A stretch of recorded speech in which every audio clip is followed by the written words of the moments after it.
How did you get rich, mentor? Ang hirap kasi mag-business kapag ka ikaw lang mag-isa.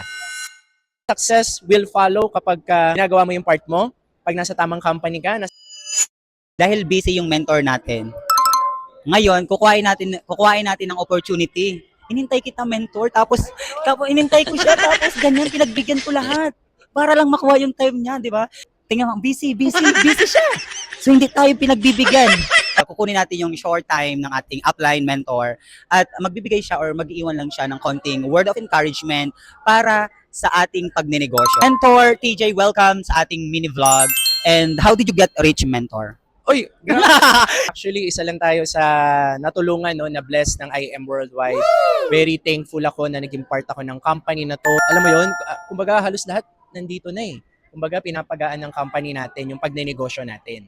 So nagiging healthy ka na, nagiging wealthy ka pa. Ano po yung ating bibigay ng word of encouragement sa ating mga kapwa IAM and sa mga taong nangangarap at tulad po natin? Siguro para sa akin, hindi na kasi bago na alam naman natin, dapat talaga tayo magnegosyo talaga eh.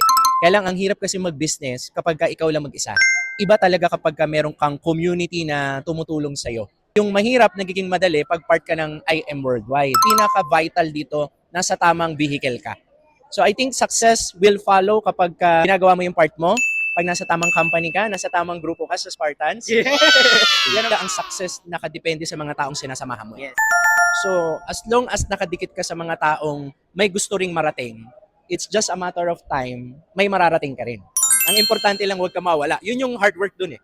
Huwag ka mawawala sa circle. Sisimula pa lang ang IM Worldwide, kung tingin mo matagal na ang IM, nagkakamali ka, ang first 15 years ng isang company, pioneering pa lang.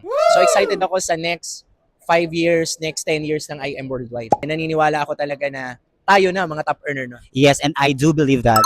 So, thank you. Thank you. Thank you, mentor TJ, sa iyong time. Wala pa tayong picture, mentor.